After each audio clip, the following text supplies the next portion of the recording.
Tamil Nadu BSP അധ്യക്ഷൻ K ആംസ്ട്രോങ്ങിൻ്റെ സംസ്കാരം സംബന്ധിച്ച ഹർജി മദ്രാസ് ഹൈക്കോടതി ഇന്ന് ഉച്ചയ്ക്ക് 12 മണിക്ക് വീണ്ടും പരിഗണിക്കും. പെരമ്പൂരിലെ പാർട്ടി ഓഫീസിന് സമീപം സംസ്കാരത്തിന് അനുമതി വേണമെന്നാണ് ഹർജി. റെസിഡൻഷ്യൽ മേഖലയിൽ സംസ്കാരം അനുവദിക്കാൻ കഴിയില്ലെന്ന് കോടതി നേരത്തെ നിരീക്ഷിച്ചിരുന്നു. മനീഷ് മൂർത്തി വിവരങ്ങളുമായി പെരമ്പൂരിൽ നിന്നും ചേരുന്നു. Manish, welcome back to morning show. പറയൂ വിശദാംശങ്ങൾ.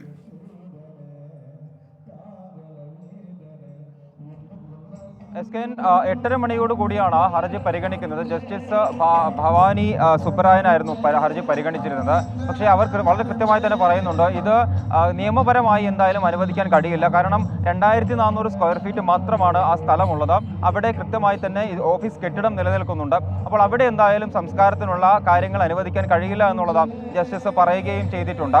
അതിന് പിന്നാലെയാണ് ഭാര്യയോട്, അതായത് പൊർക്കൊടി, ആംസ്ട്രോങ്ങിൻ്റെ ഭാര്യ പൊർക്കൊടിയോട് എവിടെയാണ് മറ്റൊരു ഇടം കണ്ടെത്തണം, സംസ്കരിക്കുന്നതിന് വേണ്ടി മറ്റൊരിടം കണ്ടെത്തണമെന്നും, അതല്ല അവിടെ ഈ ഒരു ഘട്ടത്തിൽ അവിടെ സംസ്കരിക്കുക, അതിനുശേഷം ഇദ്ദേഹത്തിന് സ്മാരകം പോലുള്ള എവിടെയെങ്കിലും സ്ഥലം കണ്ടെത്തിക്കൊണ്ട് അവിടേക്ക് മാറ്റുക എന്നൊരു ഓപ്ഷൻ കൂടി എന്തായാലും ഹൈക്കോടതി മുൻപോട്ട് വെച്ചിട്ടുണ്ട്. അതിൽ ഈ ഒരു കാര്യത്തിൽ, അതായത് പൊർക്കൊടിയുടെ ഒരു മറുപടിക്ക് വേണ്ടിയാണ് ഇപ്പോൾ കേസ് വീണ്ടും മാറ്റി വെച്ചിരിക്കുന്നത്. 12 മണി വരെയാണ് കേസ്. 12 മണിക്ക് വീണ്ടും പരിഗണിക്കും. 1 മണി വരെ സമയം ആവശ്യപ്പെട്ടിരുന്നു പൊർക്കൊടിയുടെ അഭിഭാഷകൻ. പക്ഷേ 12 മണിക്ക് കേസ് എടുക്കുമെന്നും അപ്പോൾ മറുപടി നൽകണമെന്നുമുള്ളതാണ് എന്തായാലും കോടതി ഇപ്പോൾ പറഞ്ഞിരിക്കുന്നത്. നമുക്കറിയാം, നമ്മളിപ്പോൾ ഉള്ളത് പെരമ്പൂരിലെ സെമ്പിയം സ്കൂൾ ഗ്രൗണ്ടിലാണ്. ഇവിടെ രാവിലെ മുതൽ തുടങ്ങിയ ആളുകളുടെ ഒരു ഒഴുക്ക് തന്നെയാണ്. എന്തായാലും വലിയ തോതിലുള്ള ജനങ്ങൾ ഇപ്പോഴും, ഇന്നലെ ആശുപത്രിയിൽ നമ്മൾ സമാനമായ സാഹചര്യം നമ്മൾ കണ്ടതാണ്.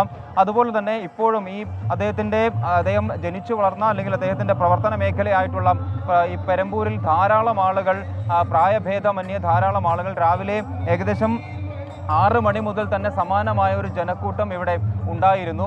ആ ജനക്കൂട്ടം ഇപ്പോഴും തുടരുകയാണ്. അല്പസമയത്തിന് ശേഷം BSPയുടെ ദേശീയ അധ്യക്ഷ മായാവതി ഇവിടെ എത്തിച്ചേരുമെന്നുള്ള വിവരം കൂടി ഇപ്പോൾ പുറത്തു വരുന്നുണ്ട്. മാത്രമല്ല, അതിനുള്ള സുരക്ഷാ ക്രമീകരണങ്ങളെല്ലാം തന്നെ ഇവിടെ ഒരുക്കുകയും ചെയ്തിട്ടുണ്ട്. അവർ വന്നതിന് ശേഷമായിരിക്കും മറ്റ് നടപടികളിലേക്ക് കടക്കുക. എന്തായാലും ഉച്ചയ്ക്ക് മുൻപായി തന്നെ സംസ്കാരം സംബന്ധിച്ച് കൃത്യമായൊരു തീരുമാനമുണ്ടാകും. ഈ BSP ഓഫീസിൽ സംസ്കരിക്കാൻ സാധിക്കില്ല എന്നുള്ള കാര്യം കോടതി കൂടി പറഞ്ഞൊരു സാഹചര്യത്തിൽ മറ്റൊരിടം കണ്ടെത്തുക, അത് കോർപ്പറേഷൻ നിശ്ചയിച്ചിരിക്കുന്ന ഒരിടം, അത് ഈ ബന്ധുക്കൾക്ക് അല്ലെങ്കിൽ ഭാര്യയ്ക്ക് സമ്മതമാണെങ്കിൽ അവിടെ തന്നെ സംസ്കരിക്കാമെന്നുള്ളതാണ് എന്തായാലും ഹൈക്കോടതിയുടെ ഒരു നിലപാട്. ഇക്കാര്യത്തിൽ എന്തായാലും ഒരു 12 മണിക്ക് കോടതി ചേരുമ്പോഴായിരിക്കും കൃത്യമായ ഒരു വിവരം ഇനി അതുമായി ബന്ധപ്പെട്ട് പുറത്തു വരിക. Thank you Manish Murthy.